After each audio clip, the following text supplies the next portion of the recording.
Hey, what's up guys? Shakes Rampedi here, back with another episode of Playing the Field with Shakes. We talk about SAFA, we talk about the Bafana squad, Stellenbosch beating Sundowns 3-0, and then we look at the rest of the DSTV Premiership action. Let's go. That's how it goes? They keep asking about the best when they know it's me. Okay. Asking about the rest when they know it's me. Straight in, I guess. You know it's me. Okay, let's get into the first story. Let's talk about SAFA. Now, SAFA was making the rounds last week. It was being spoken about a lot. Now, as you guys know, the presidential elections are coming up very soon, and that is next month. And there was an event that was hosted for Real Dwaba because potentially she is one of the candidates to run for that presidential role. And at that event, obviously, Dr. Kumala had a lot of things to say. Portia Modise had a lot of things to say. We're talking about legends that have represented within the game as well. And look, for me, I looked at the whole story. I looked at the whole situation. I thought, as a fan who watches the game, who's in love with the game, with the South African game, in terms of what do I want to see? And strangely enough, I'm not interested in who is the president, who's going to be the next president. I'm not interested in the name in terms of who will be the next one to run South African football. I'm more interested in hearing out the visions. I'm more interested in seeing the visions being implemented out. I think about school sport. I think school sport needs to get to a place where it once was before. That's when we saw the talented names like Dr. Khumalo and as well as Thabo Muki. Women's football, that has to be focused on. That needs to keep growing, and it has been growing. It has been growing. You just see that even the CAF Champions League women's football is running. You see there's a lot more women's teams that are playing, and as well as the under-17. So there's a lot more that is being done. There is a league as well for women's football, so which is great to see. I think also the most important thing is a Bafana that's competing again. You know, I go back to when I was younger and I was in grade 4, and the first time I sort of laid my eyes on Bafana in the way that I was understanding what was going on, it was in 2002. I was at Aftercare, and the game that they had on there was Bafana going up against Spain, and that's how much everybody was so invested. Even schools had the game on, and Bafana only needed a draw or a win to sort of go through. But unfortunately, they lost. But they competed with the Spain that had Raul and Capdevila and Ike Casillas. We're talking about big, big names. And I think that's the most important thing for me. Not necessarily the names. Is having to get that back on track. And you see teams like Comoros, you see teams like Gambia that are qualifying for AFCONs. Eventually, football will leave South Africa behind if nothing is done about it. So whoever is the president who's going to come next, because I'm looking forward to hearing what the visions are from all the candidates once they are revealed. And we'll have to see in terms of what do they want to implement. But that needs to happen, or else football will leave South Africa behind. So moving on to other news with regards to SAFA, Bafana have announced their squad. And as you can see on the screen, the goalkeepers, Williams, Motwa, Vuma, and Peterson. Defenders, Nico Mobi, Kuliso Madao, Banile Shandu, Grant Kekana, Kavu Pete, Ngezana, Tariq Phillies, Fleurs, Mkaba, Zuke, Mashego, Lakay, Mayela, Mudiba.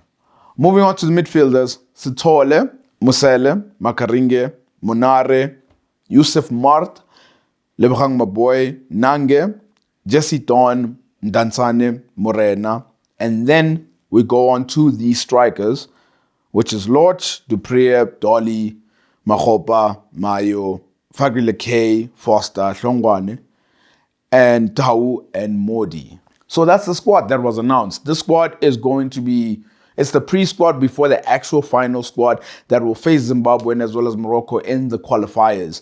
One thing I am also surprised by with regards to looking at the squad is the fact that Njabulelo Blom is not within the squad.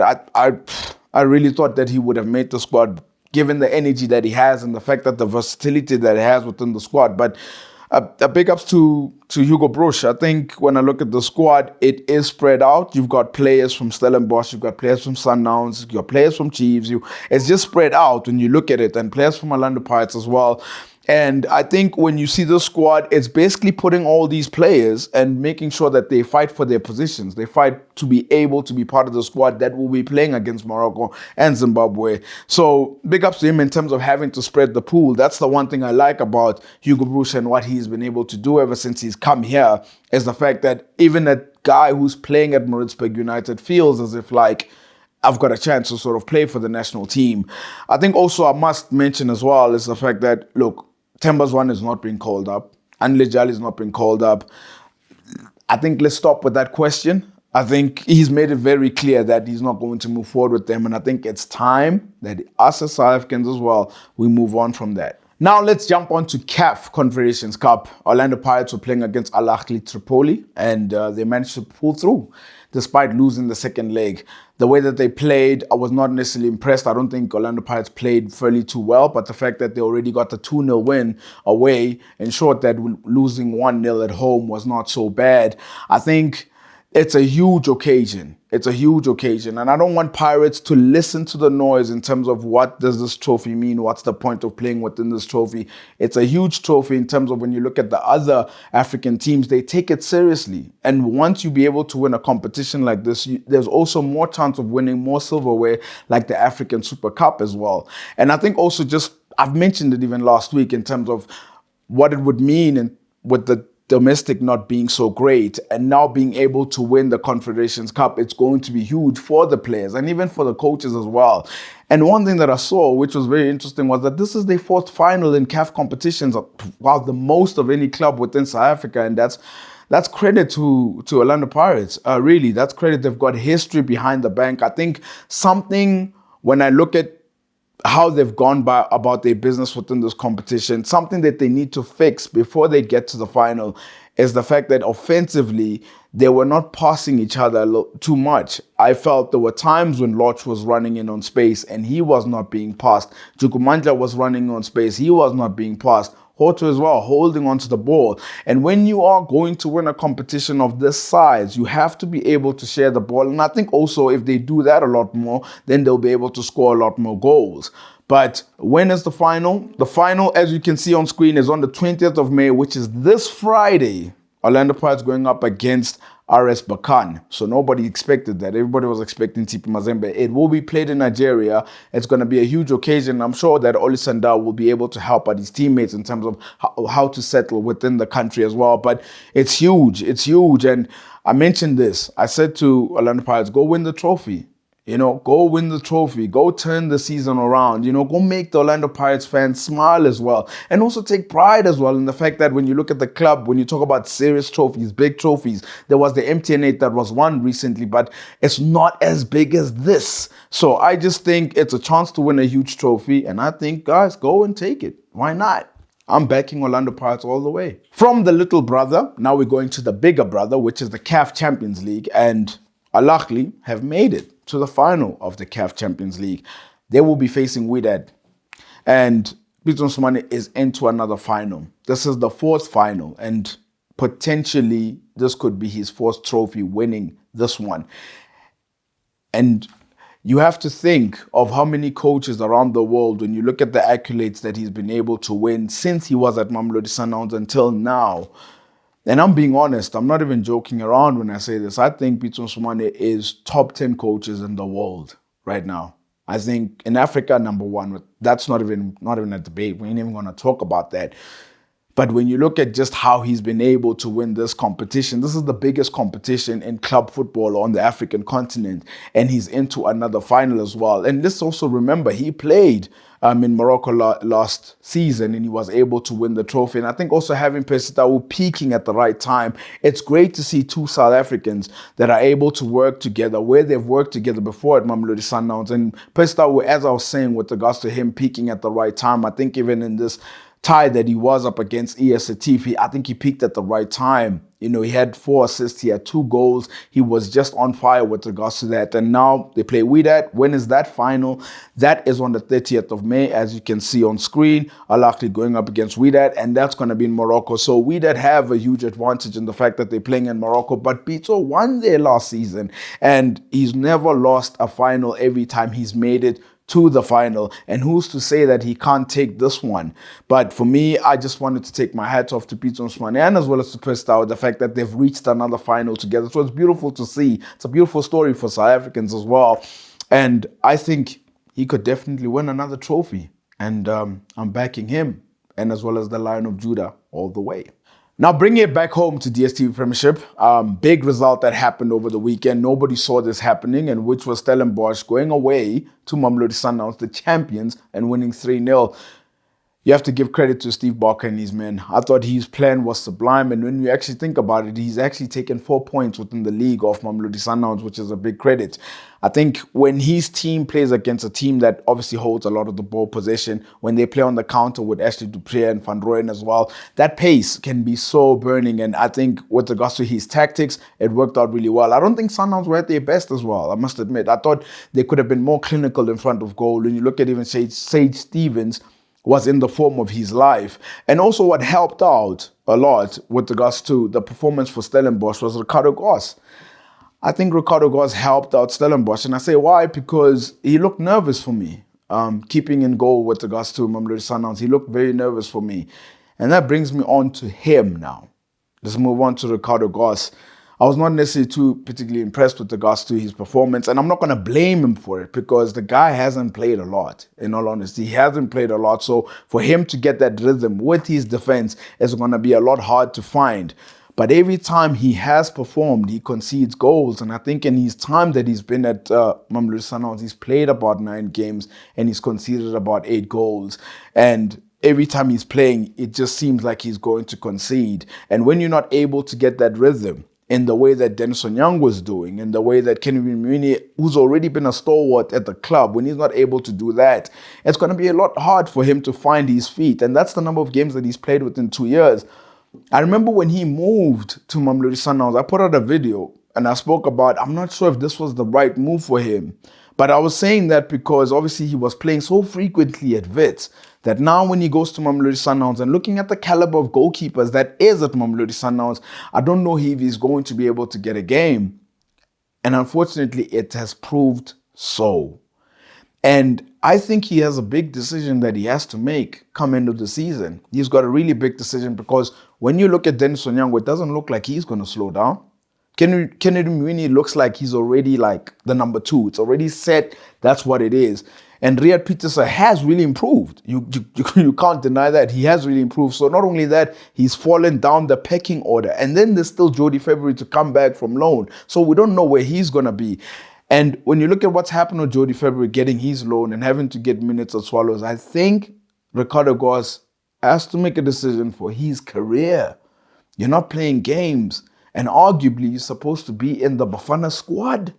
And you're not there.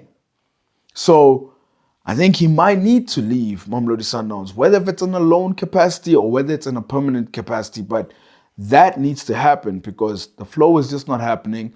And we'll see in terms of what decision he does make. Now let's talk about Bongani Zungu. The reason why I'm bringing him up in this segment is because he made the news. He was trending with regards to the fact that him and Amiens are not going to continue their relationships. I think the club has stated that, he's not going to renew his contract, and he has also stated that he's not going to renew his contract. So Bongani Zungu will be a free agent come the end of the season. And obviously, social media went ablaze, and he started trending, and it started to think about in terms of which moves could he potentially make. And a lot of noise was made in terms of could he go to Kaizer Chiefs? Could he go to Mamelodi Sundowns?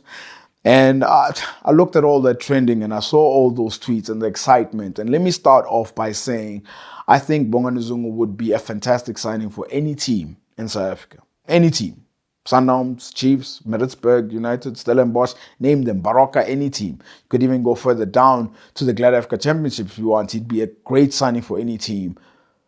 But I don't want him to come back. And I'll tell you why I don't want Bongani Zungu to come back, because I still think he has enough to offer that side. He must stay in Europe. He must stay in Europe because that's where the standard is of where football is at. He must be able to stay within that region. And I think him coming back here, if he was to come back, I think it would be great in terms of me having to talk about him every single week and watching him every single week. But I don't know if it's going to help him progress with what's the standard in football if he plays here. So I want him to stay there where Europeans are and where the biggest players are and the biggest teams are. And also because I really genuinely feel he can still contribute there. He's only 29 years old. I just don't see him moving back here is going to help out Bafana in any way with the experience that he could build as well.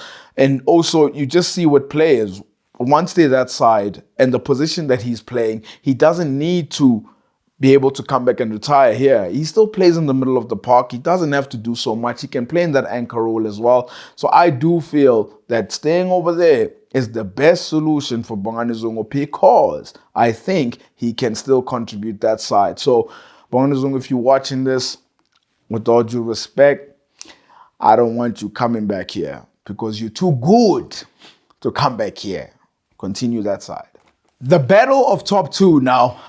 Number of teams going for second place. We're running out of options in terms of which teams will finish second. But let's look at what the table looks like at this current moment. So as you can see on your screen, Cape Town City sitting second, 29 games played. Royal AM, 28 games played. Kaizer Chiefs, 29 games played. And Orlando Pirates sitting seventh, but still mathematically can finish second place. Now, second place, everybody knows that is the spot where you can seal Champions League football for the following season. And third is obviously the Confederations Cup. But now, with the results that happened over the weekend, Cape Town City were not able to beat AmaZulu. And Royal AM drew 2-2 with Arrows as well. And Kaizer Chiefs getting a crucial victory.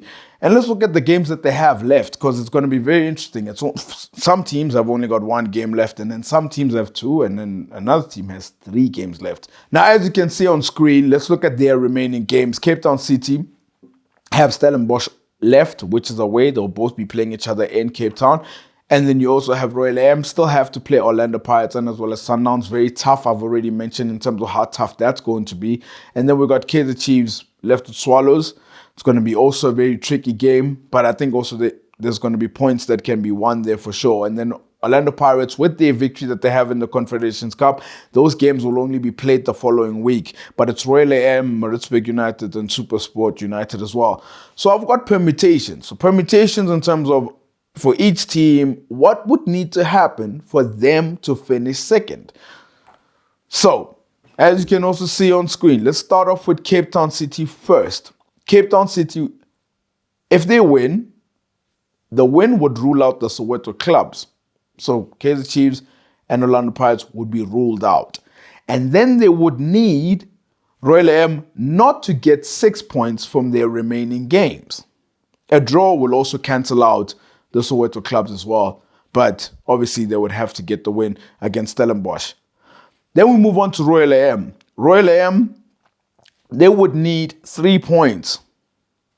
At least 3 points from their remaining 2 games. And they would need Cape Town City to lose against Stellenbosch due to their superior goal difference. Kaizer Chiefs, on the other hand, Kaizer Chiefs would need to win their final game against Swallows. And they would have to hope that Cape Town City loses, and as well as for Royal AM to only pick up 1 point from their remaining 2 games. Orlando Pirates, surprisingly, still within the race. Orlando Pirates would need to win all 3 final league games. And then for Cape Town City to lose, for Royal AM not to beat Sundowns, and then also for Kaizer Chiefs not to beat Swallows. I look at that, and all I could think about is it's about to get nasty. We've spoken about the battle for top 2. Let's talk about the third position. Now, the third position, any team that finishes within that position will be playing in the CAF Confederations Cup. The reason why I bring this to the fold is I think the other teams that I spoke about will be definitely looking at second place, and they'll be fighting it out till the end for second place. But there's a little bit of glimmer of hope for Stellenbosch. You know, with that victory that they had over Mamelodi Sundowns, there's a glimmer of hope. And I wrote down their scenario in terms of what would need to happen for them to finish within third place. So, as you can see on screen, Stellenbosch would need to beat Cape Town City in their final game and hope that both Royal AM and Kaizer Chiefs lose their games, and only for Pirates to pick up less than 6 points. So that's what we would need. But just also as a reminder for the following season, CAF have implemented that each team that will be taking part in the CAF competitions would need a women's team. So whether if it's Cape Town City, whether if it's Royal Air, Kaizer Chiefs, Stellenbosch, Orlando Pirates, you would need a women's team in the following season. Mamelodi Sundowns, you're fine. So another player that was trending this week, Samir Nurkovic of Kaizer Chiefs, was being talked about a lot. There was a publication that also said that he's signed for Royal AM and he's heading to Royal AM. Apparently also his contract could be expiring at Kaizer Chiefs. Let's talk about this player. In terms of how he started out like a house on fire when he was at Kaizer Chiefs. And I've actually got some numbers for you guys here. Look how his impact at Kaizer Chiefs started dwindling since he's come into the club. It's like he started with a house on fire, and then as it went on, there was just a lot more water that was being poured down on this house that was on fire. And as you can see, his first season, 26 league games, 13 goals and 6 assists. His second season, 21 games, 3 goals and 3 assists. And then the current season that we're on right now, only 13 games played, 1 goal scored, and 0 assists. Yeah, that's not really worked out in the way that he would have liked. He's seeing less game time as well. And I think with where Kaizer Chiefs are trying to go, with the philosophy that Atazwane and as well as Dylan Shepherd is trying to put within the club, because also Atazwane, when you listen to him talk before games and after games, he always talks about the fact that he doesn't want the ball in the air. He wants the ball to be on the floor. He wants the team to play. And anyone who saw Nurkovic in his first season under Ernst Mindorp, he was so prolific within the air. Like aerially, he was so great with regards to the goals that he scored. And you look at where Kaizer Chiefs is going with the philosophy that they're also going with, I think it's probably best that him and the club do part ways. And I don't think Kaizer Chiefs is going to probably move forward with him because I just don't think him and the philosophy do not match. And it's so unfortunate. That is football. It's not to say he is a bad player. It's just that certain players don't match certain systems. And moving on to, would he be a good signing for Royal AM? I look at how Royal AM play. They play almost in terms of the way Atazwane wants Kaizer Chiefs to play, the ball being on the floor, moving it a lot quickly as well. They hardly cross, and you could even see with the way Matupu plays at Royal AM with that link-up play. Can Samir Nurkovic do the same thing? Can he move his feet that quickly as well?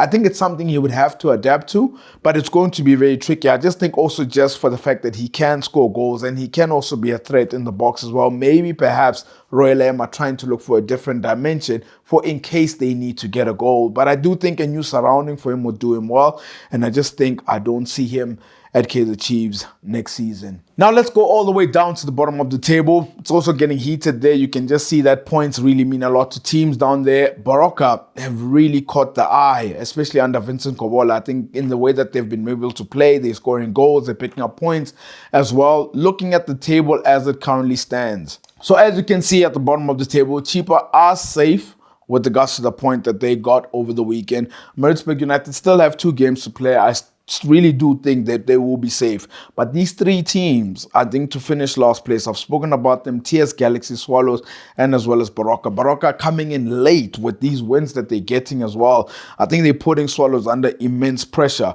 And now when you look at the remaining games that they have, each of them, as you can see, TS Galaxy, 27 points. They've got Cheaper away left. Swallows being 25 points. They've got Kaizer Chiefs left away. And then you've got Baroka, last game being away to Maritzburg. So they're all traveling. And it will be very important as well. So I've also put down permutations in terms of which team is going to finish 16th. Now, 16 means automatic relegation. So for TS Galaxy, for them to survive, a win for TS Galaxy would save them from 16th place and as well as 15th, which is the relegation playoffs. A draw would mean that they would have to hope that both Swallows and Baroka do not win their games. A loss would mean that if both Swallows and Baroka win, or either or, then they would fall down into that 15th or 16th position. Now Swallows, a win for Swallows would have to mean that they would have to hope that TS Galaxy lose, and that would save them from 15th or 16th position. A draw would mean that should Baroka not win, they would stay in 15th. A loss, and obviously if Baroka draw or win, they would obviously get automatically relegated. And that's not what they want. Last but not least, a win for Baroka, and hoping that TS Galaxy and as well as Swallows lose, then they would be safe from 15th or 16th position. A draw would mean that they would have to hope that Swallows don't win and they finish 15th. That gives them a chance in the relegation playoffs. And then a loss, that simply means they down. Goal difference is going to play a big role here, that's for sure. I did mention who do I think is going to stay up, and I'd mention it in this show. I'm actually going to possibly think that Baroka are going to do it somehow. And I think Swallows have left it too late. Just looking at the fixture that they're playing. So Baroka safe, TS Galaxy safe, and my beloved Swallows are going down. Now let's get into the segment called Bet of the Week. Now, Bet of the Week is a segment where I give you guys my bet slip and hoping that each game that I put within that bet slip lights in green. And I can tell you right now, I won my bet last week, guys. I told you guys to listen, man. Liverpool won and was over 1.5. Leicester won as well. And as well as Tottenham did beat Arsenal and did not score more than 3 goals. I'm telling you, man, once I pick up speed, it's just going to be a momentum. And this time around, I got another bet slip. And this one, I'm very confident about it. You got to always know which games to put in. And not too many, because this is a marathon. It's not a sprint. This week, on Bet of the Week, we've got Southampton playing up against Liverpool tonight. I think Liverpool win that game and over 1.5. I think City having to draw points against West Ham will motivate Liverpool enough for them to get the win. We move on to the Europa League final, which is Frankfurt going up against Rangers. I think both teams leading up to the tie have scored over 20 goals within this competition. And I think both teams' score is a definite. Put it down. Last but not least, Chelsea going up against Leicester. I think both defenses, I don't trust both defenses in all honesty, especially within consistency. I think over 2.5. And those odds are 4.6 odds. That means 4.6 times my money back. You saw what happened last week? I'm very confident it's going to happen this week. Don't forget to place your bets at betway.co.za. We've come to the end of the show, but first I'd like to congratulate Richards Bay. They'll be playing their trade within the top division of South African football, having won the Glarifica Championship. That means there will be 5 teams from the KZN. I'd also like to congratulate Peter Shaulila for being Player of the Month for April. Goal of the Month going to Keegan Dolly. And the coach, I spoke about you last week, Eric Tinkler. Congratulations. Don't forget to like and subscribe and hit that notification bell so that you're notified for future episodes. See you then.